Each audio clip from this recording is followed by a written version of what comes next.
Shri M Jayachandran, Kottayam medical കോളേജിൽ പൊലിഞ്ഞ ജീവന് ആരാണ് ഉത്തരവാദി? ആ രക്തക്കറ ആരുടെ മേലാണ് പതിഞ്ഞിരിക്കുന്നത്? അല്പമെങ്കിലും ധാർമ്മികമായി ആ ഉത്തരവാദിത്വം ഏറ്റെടുത്ത് അതിൻ്റെ അത്തരം സംഭവത്തിൻ്റെ പരിപൂർണമായ ഉത്തരവാദിത്വം ഏറ്റെടുത്ത് ഒരുപക്ഷെ ആ സ്ഥാനത്ത് നിന്ന് ഇറങ്ങിപ്പോകാനുള്ള മര്യാദയെങ്കിലും ആരോഗ്യമന്ത്രി കാണിക്കും എന്ന് കരുതാമോ?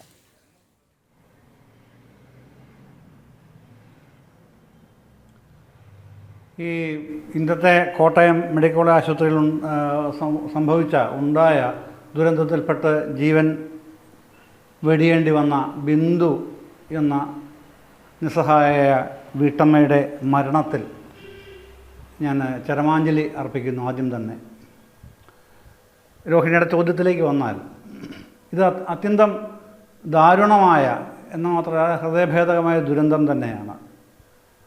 അത്തരം ഒരു ദുരന്തം ഒരിടത്തും സംഭവിക്കാൻ പാടില്ല എന്നേ ആരും ആഗ്രഹിക്കൂ. ഞാനും നിശ്ചയമായും ആ ദുരന്തം അങ്ങേയറ്റം, ഞാൻ അതുകൊണ്ടാണ് ആദ്യം പറഞ്ഞത്, അങ്ങേയറ്റം ഹൃദയഭേദകമായി തന്നെയാണ് അതിനെ ഞാനും ഉൾക്കൊള്ളുന്നത്. അത് സംഭവിച്ചു എന്നുള്ളതിൻ്റെ പിന്നാലെ ഇനി ജില്ലാ കളക്ടറാണ് അക്കാര്യത്തിൽ അന്വേഷിച്ച് റിപ്പോർട്ട് കൊടുക്കാൻ ചുമതലപ്പെടുത്തപ്പെട്ട ആൾ. അദ്ദേഹം അത് നാളെ തന്നെ റിപ്പോർട്ട് കൊടുക്കുമെന്നാണ് മനസ്സിലാക്കുന്നത്. ഇപ്പോൾ അത് കൊടുക്കുമ്പോൾ അതിൻ്റെ ബാക്കി വിശദാംശങ്ങളിലേക്ക് അദ്ദേഹം പോവുകയും ചെയ്യും എന്ന് ഞാൻ വിചാരിക്കുന്നു.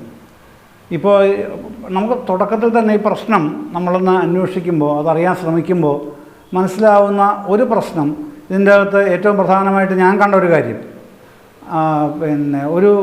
ഈ സേഫ്റ്റി പ്രയോറിറ്റി, സുരക്ഷാ മുൻഗണനയിൽ ഒരു കാര്യമായ വീഴ്ച ഉണ്ടായതായിട്ടാണ് എൻ്റെ ഒരു ബോധ്യത്തിലേക്ക് കാര്യങ്ങൾ അവിടെ വന്നത്. കാരണം നാളെ 6 വാർഡുകളുടെ പണി തീർത്തു, അവിടേക്ക് ആൾക്കാർ 6 വാർഡും അങ്ങോട്ട് ഷിഫ്റ്റ് ചെയ്യാൻ പോകുന്നു പുതിയ ബിൽഡിങ്ങിലേക്ക്.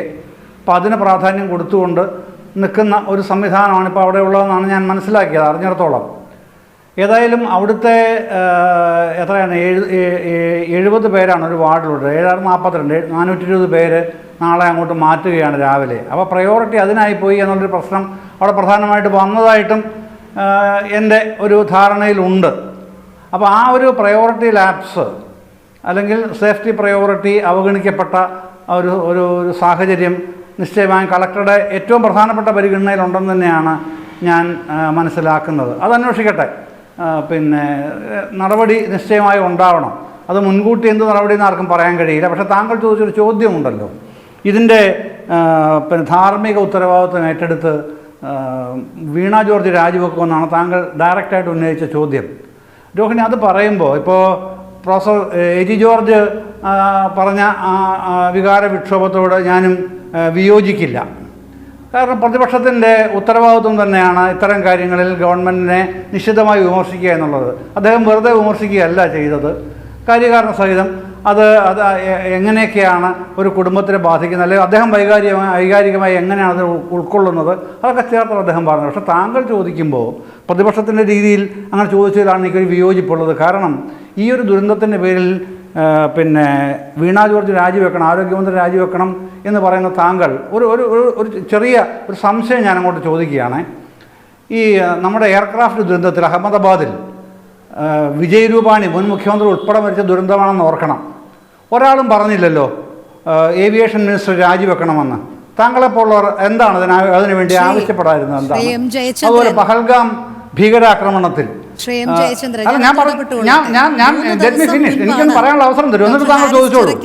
പരാമർശം വന്നത്, കേരളത്തിൽ എന്തുമാത്രം വീഴ്ചകളാണ് ദിനം പ്രതി നടന്നുകൊണ്ടിരിക്കുന്നത്. കോഴിക്കോട് മെഡിക്കൽ കോളേജ് തീപിടിച്ചിട്ട് അതിന്റെ കാരണം ഇപ്പോഴും ആ റിപ്പോർട്ടിലില്ല. അതുമായിട്ടാണോ ഇത്തരം താരതമ്യങ്ങളൊക്കെ നടത്തുന്നത്? ഒരു ജീവൻ ആ കെട്ടിടത്തിനിടയിൽ പൊലിഞ്ഞു കിടക്കുമ്പോഴാണ് പുറത്തു വന്ന് ആ കെട്ടിടം ഉപയോഗശൂന്യമായിരുന്നുവെന്നും അതിനുള്ളിൽ ആരുമില്ല എന്നുള്ള മുൻവിധിയോടുകൂടിയുള്ള പ്രഖ്യാപനം നടത്തുന്നത്. അത് ആ സുരക്ഷാ പ്രശ്നങ്ങളെ അല്ലെങ്കിൽ ആ രക്ഷാപ്രവർത്തനങ്ങളെ എത്രമാത്രം പിന്നോട്ടടിച്ചു. താങ്കൾ പറഞ്ഞു സേഫ്റ്റി പ്രയോറിറ്റി എന്ന്. എന്ത് സേഫ്റ്റി പ്രയോറിറ്റി? 66 വർഷം പഴക്കമുള്ള കെട്ടിടം 2016 പുതുക്കി നിർമ്മിക്കാനുള്ള അനുമതി ലഭിച്ചു. 577 കോടി കിഫ്ബി അനുവദിച്ചു. ഇതൊക്കെ നിൽക്കുമ്പോൾ തലേ ദിവസത്തെ ഒരു സേഫ്റ്റി പ്രയോറിറ്റിയാണോ വേണ്ടത്? ആ പൊതുജനങ്ങൾക്ക് മനസ്സിലാക്കാൻ ആ കെട്ടിടത്തിന് ചുറ്റും ഒരു നോ എൻട്രി റിബൺ ഒന്ന് വലിച്ചു കെട്ടിയിരുന്നെങ്കിൽ ഒരു മനുഷ്യൻ പോലും അകത്ത് കടക്കില്ലായിരുന്നല്ലോ.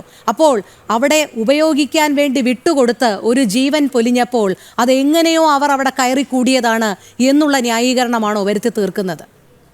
വിഷമം കൊണ്ട് ചോദിച്ചു പോയതാണ്. ധാർമ്മിക ഉത്തരവാദിത്വം ആരോഗ്യമന്ത്രിക്ക് എടുക്കാൻ കഴിയില്ല എന്ന്. കാരണം എന്തുമാത്രം സാധാരണക്കാരായ ഒരു കുടുംബമാണ്. ഒരു മെഡിക്കൽ കോളേജിനെ ആശ്രയിക്കുന്നത് എത്ര സാധാരണക്കാരാണെന്നുള്ളത് അങ്ങേക്കും എനിക്കും അറിയാം. ആ വിഷമത്തിൽ നിന്നുകൊണ്ട് തന്നെയാണ് ചോദിച്ചത്, ഏതെങ്കിലും രീതിയിലുള്ള ഒരു ധാർമ്മിക ഉത്തരവാദിത്വം ആരോഗ്യമന്ത്രിക്ക് എടുക്കാൻ കഴിയില്ലേ എന്നുള്ളത്. കാരണം ഈ കപ്പലാടില്ല, ക്യാപ്റ്റൻ ഉണ്ട് കപ്പലിന്, ഒരിക്കലും ഇത് ചാഞ്ചാടില്ല, മുങ്ങിപ്പോകില്ല എന്നൊക്കെ പറയുന്നതിൻ്റെ 1/4 മിടുക്കുമതിയല്ലോ ഈ ആരോഗ്യ വകുപ്പൊന്ന് അല്പം കൂടി മെച്ചപ്പെടുത്താൻ.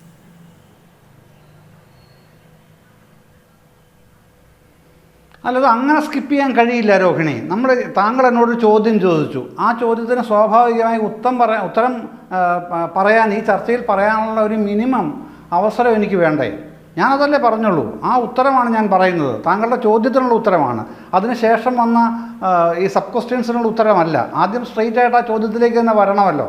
അതുകൊണ്ടാണ് ഞാൻ പറയുന്നത് ഇതിൻ്റെ അകത്തെ ഈ സംഭവിച്ച ദുരന്തത്തിൻ്റെ ആഘാതത്തെ ചെറുതാക്കി കാണുന്ന ഒരക്ഷരം ഞാൻ പറഞ്ഞിട്ടുണ്ടോ ഇതുവരെ ഈ ചർച്ചയിൽ? പറയുകയുമില്ല. അത് എത്രത്തോളം അതിൻ്റെ ആ ഗ്രാവിറ്റി ഉണ്ട്, അതിൻ്റെ വേദനയുണ്ട് എന്ന് മനസ്സിലാകാത്ത ഒരു യന്ത്രമൊന്നുമല്ലല്ലോ ഞാനും, താങ്കളെ പോലെ തന്നെ. അതൊക്കെ മനസ്സിലാവുകയും ചെയ്യും. പക്ഷെ നമ്മൾ പെട്ടെന്ന് ഉണ്ടാക്കുന്ന താരതമ്യങ്ങളുണ്ടല്ലോ. ഇതിൻ്റെ പരിഹാരം വീണാ ജോർജിന് രാജിയാണെന്ന് പറയുമ്പോഴാണ് ഞാൻ പറയുന്നത് ലോകം മുഴുവൻ ശ്രദ്ധിച്ച എയർ ക്രാഷ്. അത് താരതമ്യപ്പെടുത്താൻ എനിക്കൊരാഗ്രഹവുമില്ല. പക്ഷെ അങ്ങനെ പറയുമ്പോൾ എന്നെക്കൊണ്ട് പറയിപ്പിക്കുകയാണ് താങ്കൾ ചെയ്യുന്നത് എന്ന യാഥാർത്ഥ്യം അവിടെ നിൽക്കുന്നുണ്ട്. ഇത് മാത്രമല്ല, ഇതിപ്പോൾ കൊല്ലത്ത് ഉണ്ടായ പെരുമൺ ദുരന്തം ഏത് റെയിൽവേ മന്ത്രിയാണ് അന്ന് രാജിവെച്ചത്? കോൺഗ്രസ് സഹയാത്രികനായ പ്രൊഫസർ ഇവിടെ ഇരിക്കുന്നുണ്ടല്ലോ. ഏത് റെയിൽവേ മന്ത്രി അന്ന് രാജിവെച്ചു? പണ്ടൊരു ശാസ്ത്രിയുടെ കാര്യം പറയാം. ഒരു ധാർമ്മിക ഉത്തരവാദിത്വം ഏറ്റെടുത്ത് രാജിവെച്ചത്. പിന്നെ ഒരു പഞ്ചസാര കുംഭകോണത്തിൽ ആൻ്റണിയുടെ കാര്യവും പറയാം. അതല്ലാതെ അങ്ങനൊരു രീതിയും കീഴ്വഴക്കവും ധാർമ്മികതാ ബോധവുമൊക്കെ പ്രകടിപ്പിക്കുന്ന രീതിയാണ് ഗവൺമെൻറ്റുകൾക്കുള്ളത്. രാഷ്ട്രീയ കക്ഷികളുടെ കാര്യമല്ല ഞാൻ പറയുന്നത്. ഗവൺമെൻറ്റുകൾ അത്തരത്തിൽ മൂല്യബോധങ്ങളിലാണോ പ്രവർത്തനം നടത്തുന്നത്? അല്ലല്ലോ. അത് വേറൊരു വിഷയമാണ്. അതിലേക്ക് നമുക്ക് പോകാതിരിക്കുന്നതാണ് നല്ലത്. പക്ഷേ ഈ പ്രശ്നം ഞാൻ പറയുന്നത് വെറും സേഫ്റ്റി പ്രയോറിറ്റിയുടെ പ്രശ്നമല്ല രോഹിണി. അങ്ങനെയല്ല ഞാൻ പറഞ്ഞത്. തീർച്ചയായും അതൊരു വലിയ ലാപ്സായിട്ട് അവിടെ മുഴച്ചു നിൽക്കുന്നു എന്നത് തന്നെയാണ് ഞാൻ പറയുന്നത്. അതന്വേഷിക്കുമ്പോൾ എന്തുകൊണ്ടാണെന്ന് വന്നത് ഒരുപാട് കാര്യങ്ങളുണ്ട് അതിൻ്റെ അകത്ത് എന്നുള്ളത് ഈ പ്രാഥമികമായിട്ടോ അല്ലെങ്കിൽ ഫൈനൽ റിപ്പോർട്ടിലൊക്കെ വരുന്നെങ്കിൽ വന്നോട്ടെ. പക്ഷേ ഞാനത് അന്വേഷിക്കുമ്പോൾ എനിക്ക് ആദ്യം മുമ്പിൽ കാണുന്ന പ്രധാനപ്പെട്ട ഒരു പ്രശ്നമായി എനിക്ക് തോന്നിയ കാര്യം, എൻ്റെ ചർച്ചയിൽ ചോദിക്കുമ്പോൾ താങ്കളുടെ ചോദ്യത്തിന് മറുപടിയായി എനിക്കതാണ് പറയാൻ കഴിയുന്നത്. അതാണ് ഞാൻ പറഞ്ഞത്. ബാക്കി കാര്യങ്ങൾ പിന്നാലെയാണല്ലോ വരുന്നത്. അതുമായി ബന്ധപ്പെട്ട മറ്റെല്ലാ കാര്യങ്ങളും, പ്രത്യേകിച്ചും ബൈസ്റ്റാൻഡറായിട്ട് വന്ന ഒരാളാണ്. അവിടുത്തെ തിരക്കുകളൊക്കെ നമുക്ക് എല്ലാവർക്കും അറിയാം. ഏത് ഹോസ്പിറ്റലിലെ പോലെയും അല്ലെങ്കിൽ അതിനേക്കാളും കുറച്ചുകൂടെ കൂടുതലും നല്ല തിരക്കുള്ള സ്ഥലമാണ് കോട്ടയം മെഡിക്കൽ കോളേജ് ആശുപത്രിയിലെ IP വിഭാഗം, OP വിഭാഗം ഒക്കെ. അതെ, ഇവിടെ ഈ പറയുന്നത് പോലെ 567 കോടി രൂപ കിഫ്ബിയുടെ പ്രോജക്റ്റായിട്ട് മുടക്കി ചെയ്ത പണിയുടെ അന്തിമഘട്ടമാണ്. അതുമൊക്കെ ശരി തന്നെ. പക്ഷേ ഈ ഉപേക്ഷിക്കപ്പെട്ട കെട്ടിടം എന്ന് മന്ത്രിമാർ പറയുമ്പോഴും അങ്ങനെയാണല്ലോ പറയുന്നത്. ഉപേക്ഷിക്കപ്പെട്ട കെട്ടിടമായിട്ടാണല്ലോ വിശേഷിപ്പിച്ചത്. ഇന്നും അങ്ങനെ പറയുന്ന കെട്ടിടത്തിൽ എന്തുകൊണ്ടാണ് ആൾക്കാർ അത് ഉപയോഗിക്കാൻ നിർബന്ധിതരായത്? മറ്റൊന്നും കൊണ്ടല്ല, അവിടുത്തെ തിരക്ക് കൊണ്ട് തന്നെയാണെന്ന് നമുക്കറിയാം. സാധാരണഗതിയിൽ ആ ഹോസ്പിറ്റലുമായിട്ട് ബന്ധപ്പെട്ടിട്ടുള്ള ആർക്കും അറിയാൻ പറ്റും. അതാണ് അവിടുത്തെ പ്രശ്നം. അത്രയും റഷാണ് ഈ അവിടുത്തെ ബാത്റൂമിൻ്റെ കാര്യത്തിൽ പ്രത്യേകിച്ചും ഉള്ളത്. മറ്റൊരുപാട് ഏരിയസ് ഒക്കെ ഉണ്ട് കേട്ടോ. ഭക്ഷണവുമായി ബന്ധപ്പെട്ട കാര്യങ്ങളിലുണ്ട്, വിതരണത്തിൻ്റെ കാര്യത്തിലുണ്ട്, ഒക്കെ ഉണ്ട്. മെഡിസിൻ്റെ കാര്യത്തിൽ പോലും ആ റഷ് അനുഭവപ്പെടുന്നുണ്ട് പലപ്പോഴും കോട്ടയം മെഡിക്കൽ കോളേജ് ഹോസ്പിറ്റലിൽ. പക്ഷേ ചികിത്സയുടെ കാര്യത്തിൽ അത്ര ഒരു ലാപ്സ് അവിടെ ഉണ്ടാവാറുമില്ല. അവിടെയാണ് ഈ ഒരു ഉപേക്ഷിക്കപ്പെട്ട കെട്ടിടത്തിൽ ഉപയോഗിക്കേണ്ട സ്ഥിതിയിലേക്ക് ബൈസ്റ്റാൻഡേഴ്സിന് ഒരു സാഹചര്യം നിർബന്ധിതമായി ഉണ്ടായതാണോ അതോ ഇന്നത്തേക്ക് മാത്രം ഉണ്ടായതാണോ? അതൊരു പ്രധാനപ്പെട്ട പ്രശ്നമല്ലേ. ഞാനീ പറഞ്ഞ ഈ സേഫ്റ്റി പ്രയോറിറ്റിയുടെ ലാപ്സിൽ അതൊരു പ്രധാനപ്പെട്ട കാര്യമാണ്. എന്തുകൊണ്ടാണ് അബാൻഡഡ് ബിൽഡിങ്ങിൽ ആൾക്കാർ അവരുടെ പ്രാഥമിക കർമ്മങ്ങൾക്ക് അല്ലെങ്കിൽ ഇത്തരം കാര്യങ്ങൾക്ക്, കുളിക്കാനാണെങ്കിൽ കുളിക്കാൻ, വാഷ്റൂമിലേക്ക് പോകുന്നതൊക്കെ അന്വേഷിക്കേണ്ടത് തന്നെയാണ്. അതങ്ങനെ എന്തുകൊണ്ട് ഉണ്ടാവുന്നു? അത് പിന്നെ ആരോഗ്യവകുപ്പിൻ്റെ അല്ലെങ്കിൽ വ്യവസ്ഥയുടെ കുഴപ്പമാണ് എന്നുള്ള നിലയിലൊന്നുമല്ല ഞാൻ വർത്തമാനം പറയുന്നത്. ഉണ്ടെങ്കിൽ അത് കണ്ടുപിടിക്കണം. അത് പിന്നെ ഈ ഹോസ്പിറ്റൽ ഡെവലപ്മെൻറ്റ് സൊസൈറ്റിയുടെ HDSൻ്റെ ചെയർമാൻ കൂടെയാണല്ലോ ജില്ലാ കളക്ടർ. അത് പിന്നെ അദ്ദേഹത്തിനാണല്ലോ ഇതിൻ്റെ പ്രാഥമികമായ അന്വേഷണ ചുമതല നൽകിയിരിക്കുന്നത്. ആ അന്വേഷണ റിപ്പോർട്ട് നാളെ തന്നെ കൊടുക്കുമെന്നാണ് മനസ്സിലാവുന്നത്. അത്തരം കാര്യങ്ങളൊക്കെ അദ്ദേഹം ചർച്ച ചെയ്യട്ടെ. ഏതായാലും ഇത് പിന്നെ ഈ ഗവൺമെൻറ്റിൻ്റെ ഭാഗത്ത് നടപടി ഉണ്ടാകുമോ എന്നാണ് താങ്കൾ ഇതിൻ്റെ ഒരു ചോദ്യം ചോദിച്ചത്. ഇക്കാര്യത്തിൽ എന്താണോ പിന്നെ ഉണ്ടായിട്ടുള്ള പിഴവുകൾ, അപാകതകൾ, തെറ്റുകൾ അതൊക്കെ കണ്ടെത്തുന്ന മുറയ്ക്ക് എന്ന് പറയുമ്പം ദീർഘകാലം എടുത്തിട്ടല്ല, ഇപ്പം നാളെ തന്നെ കളക്ടർ റിപ്പോർട്ട് കൊടുക്കുമല്ലോ. അതിൻ്റെ അടിസ്ഥാനത്തിൽ ഗവൺമെൻറ്റിൻ്റെ തീരുമാനം എടുക്കേണ്ടിയും ആ ഒരു സാഹചര്യം ഉണ്ടല്ലോ. അത് നിർബന്ധിത സാഹചര്യമാണ്.